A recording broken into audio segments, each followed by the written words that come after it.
All right, team, excited to bring you this video and discuss the topic of being innocent until proven guilty. Does it make or break an organization or individual if leaders rush to judgment? What happens to trust and esprit de corps and morale if leaders rush to judgment?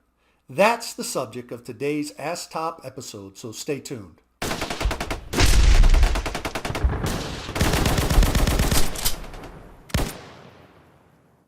And welcome to another episode of Ask Top, sponsored by MentorMilitary.com. I'm your host, Command Sergeant Major Retired Mark Gerecht, and today we're going to discuss, are you innocent until proven guilty, and the unintended consequences of failing to apply this rule.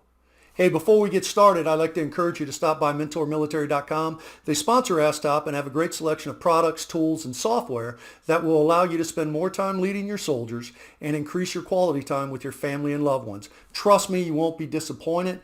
Enter discount code YT, that's Yankee Tango 10 at checkout, and get 10% off your order. Check the description below for the links to the store.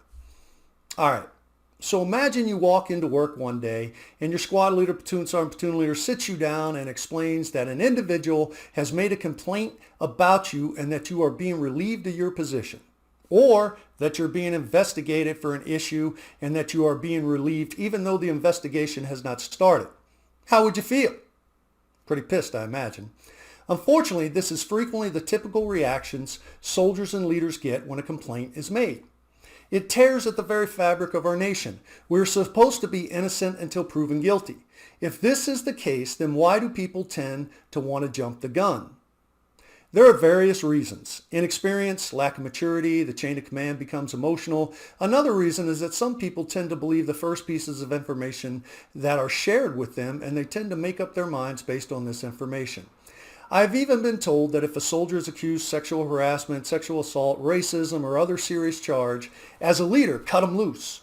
Get away from him, the person, and don't be involved because you don't want your name associated with the individual and their problems, because you might become tainted by the chain of command and they might come after you next.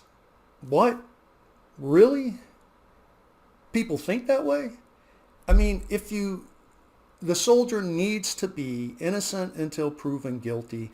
You may have to take some reasonable, prudent actions to put some check guards in place while an investigation goes on. But abandon your soldier because they've been accused? How would you feel if that was you? To a large degree, we've got to look at this issue and say people are human, they make mistakes, there's poor judgment, and sometimes we rush to judgment. But the funny part is, if the roles were reversed, the person making the rush to judgment typically would want to be seen as innocent rather than guilty. Funny how that works when the roles are reversed. People want the same thing you usually want. So why does this happen? Usually it's an emotional response. Hey, if you like the information I'm sharing, please hit the subscribe button and ring the bell to ensure you get the latest information we're sharing. As a leader, it doesn't matter what your initial gut feeling is. Your job is to follow the facts. If the facts are inconclusive, another solution needs to be found. Unfortunately, too often, when the facts do not lead to a concrete outcome, some leaders will resort to administrative action. The bottom line in this story is, well, we can't prove you did it, and we can't give you an Article 15, but we can give you a letter of reprimand, put you before a separation board, etc. So how do you prevent this from happening? Well, it's rather simple. Take a deep breath, ask clear, open-ended, and objective questions. Consider putting together a timeline of events. This is usually a big help and significantly reduces emotional outbursts when leaders can look at the facts. Think of a timeline this way. It started with X, whatever X event was. So you draw a line down the center of a piece of paper, and on the left side you write event occurred X time, brief description. The next thing occurred on the right-hand side of that timeline, brief description. And it just lists the facts as it goes down. It allows you to think clearly and sequentially about the issue, and it helps you develop questions. Now, before asking questions, find out if the soldier needs to be read their rights or sign a rights waiver. In some cases, emotions will be high.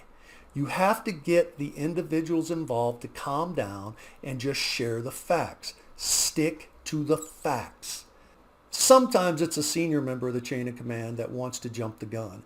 In cases like this, I have simply stated something like, "Sir, ma'am, right now the situation is still fluid and developing. We don't have all the facts, or we have limited facts. We should not make a decision until we have a clear picture of what happened and how it happened. After all, if the roles were reversed, we would want to be considered innocent until proven guilty." So what happens when we find someone guilty before looking at the facts and the totality of the situation? Well, usually the leader ends up backtracking and apologizing. Unfortunately, if the leader was successful in rushing through a relief for cause or administrative action, then things can really be bad for the soldier. Let's say you got relieved and received a letter of reprimand and a relief for cause evaluation report, and you faced a separation board.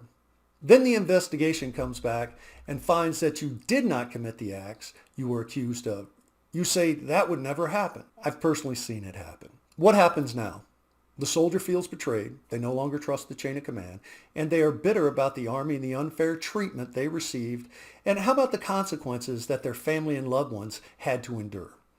Now the long road to character repair starts, all because a leader did not want to wait on the facts. How would you feel if you were wrongly accused, relieved, and then found innocent, but everyone around you thinks you were guilty because of the way the chain of command treated you? It is better to take your time, find the facts, and make a decision based on facts.